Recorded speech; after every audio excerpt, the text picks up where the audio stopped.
আসসালামু আলাইকুম। আশা করছি আপনারা প্রত্যেকেই ভালো আছেন। প্রত্যেকে শ্রদ্ধা এবং ভালোবাসা জানাচ্ছি, সাথে জানাচ্ছি শুভকামনা। তো আজকের এই ব্লগ ভিডিওটি আমি আশা করছি আপনাদের কাছে ভালো লাগবে। তো বন্ধুরা দেরি না করে চলুন আজকে সকাল থেকেই আমি কি করছি ব্লগ ভিডিওটা দেখে নেওয়া যাক। তো সকালবেলার আমি একটা ভিডিও করেছি যেটা আমার সকালবেলার নাস্তার। আমি পরোটা, ডিম ভাজি, শিকমা ভাজি বা ভুড়ি ভাজি বলতে পারেন, গুড় নিয়েছি, যদিও বা গুড়টা খাবো না। আর ওই যে লাল চা দেখছেন না, এইজন্যই কিন্তু এই ভিডিওটা দেখাচ্ছি আপনাদেরকে। কোনো একজন প্রিয় মানুষ আমাকে বলেছে যে, "দুধ চা কেন খাও তুমি? তুমি তো লাল চা খেতে পারো। দুধ চা শরীরের জন্য অনেক ক্ষতিকর।" তো আমার কাছেও মনে হলো যে প্রিয় মানুষগুলো যদি ভালোবেসে কিছু বলে না, সেটা কিন্তু রাখা উচিত বা করা উচিত। তো আমি এই যে আজকে থেকে লাল চা খাওয়া শুরু করছি, যদিও বা খেতে পারতাম না। আমার কিন্তু বড্ড তেতো লাগে। আমি খেতে পারি না। তো আস্তে, আস্তে অভ্যাস হয়ে যাবে। এটা কোনো ব্যাপার না। অভ্যাস আসলেই মানুষের দাস। তো এদিকে দেখুন কাঁচা আর পাকা আমের বাড়িতে ভরে গিয়েছে। এগুলো নিয়ে তো আমাদের ভারী টেনশন যে এগুলো কী করব আমরা। প্রায় ১ মণের মতো কাছাকাছি আম আছে। আব্বু মসজিদ থেকে আম নিয়ে এসেছেন কিনে, যে টক আচার করা হবে এজন্য, বা আমের ঘাটিও করা হবে। আর এদিকে আমাদের বাসায় যে চাচা নিয়মিত ২-৩ দিন পর, পর আম দিয়ে যান না, তিনি আজকে একটু জোর করে বেশ অনেকগুলোই আম দিয়ে গিয়েছেন। তিনি বলেছেন যে এগুলো অনেকটাই শক্ত আছে, কিন্তু আমি বেছে, বেছে দেখলাম যে এগুলো অনেকখানি কিন্তু পাকা। আ খুব একটা যে এগুলো মানে বেশি দিন থাকবে তা কিন্তু না। তো অলরেডি যেগুলো পাকা আম ছিল খুব বেশি, সেগুলো কিন্তু বাড়ির সবাইকে আমি ছিলে খাইয়ে দিয়েছি। আর আমি ছাগলের জন্য গামলাতে রেখে দিয়েছি। তারও তো অধিকার আছে না, এই আমের সময়টা আমের ছোবলা খাবে। তো একটু পরে উনার বাসাতে আমি পৌঁছে দিয়ে আসবো।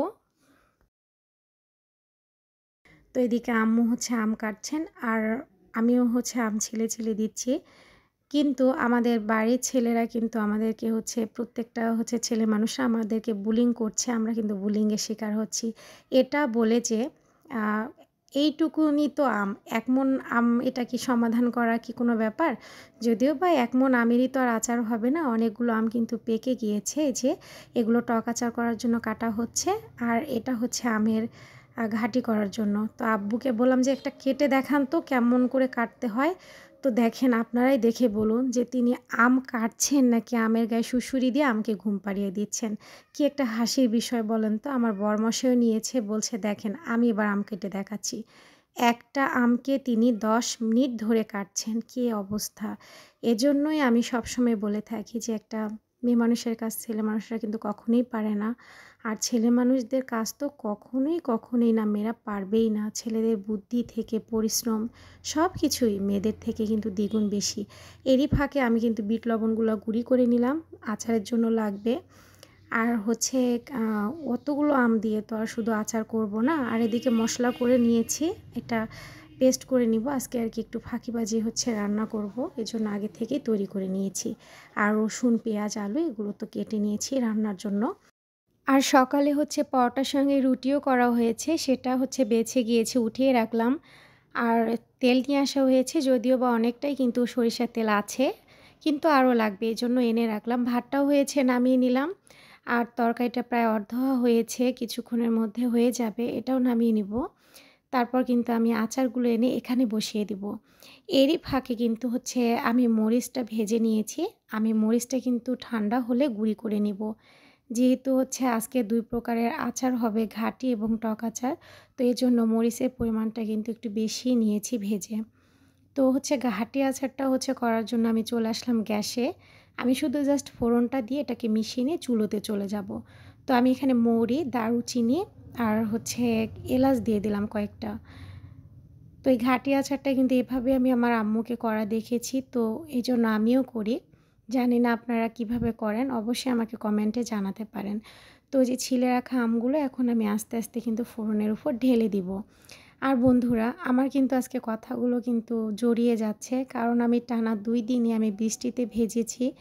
তো বৃষ্টিতে ভেজার কারণে কিন্তু আমার ঠান্ডাটা একটুখানি লেগে গিয়েছে। কথাগুলো কিন্তু শুনতে কেমন একটা আটকে, আটকে যাচ্ছে। খুব কষ্টও হচ্ছে বলতে। তো এরই ফাঁকে আমগুলো আমি দিয়ে দিলাম। এটাকে উল্টিয়ে পাল্টিয়ে নিচ্ছি।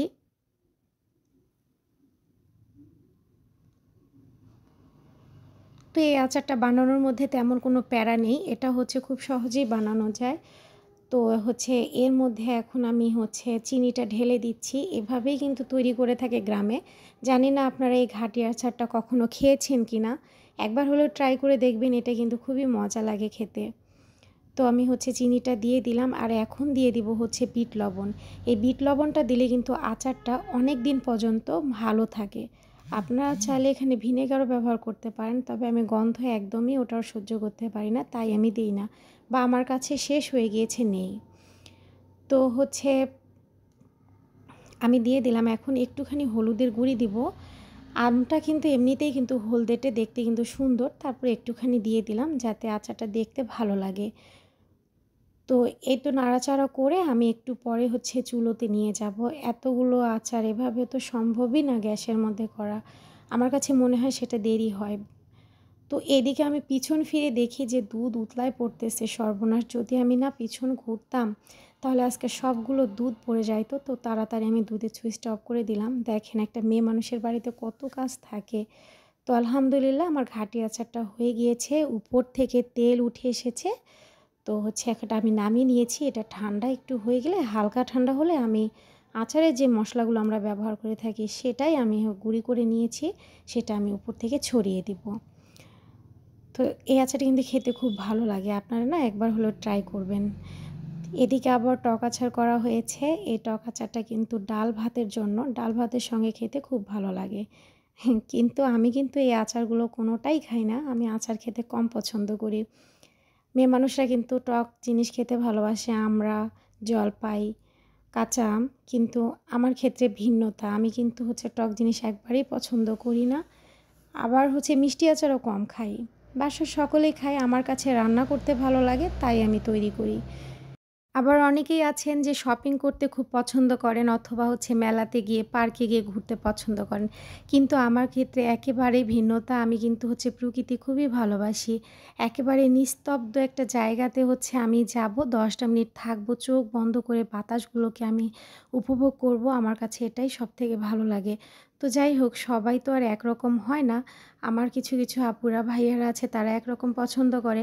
আবার আমার মতোও কিছু মানুষ আছে যেগুলো আমি পছন্দ করি, দেখা গেলো তারাও পছন্দ করে। আসলে হয়েছে কি, শহরে থাকতে, থাকতে ৪ দেয়ালের মাঝে না আমরা আসলেই অনেক ক্লান্ত।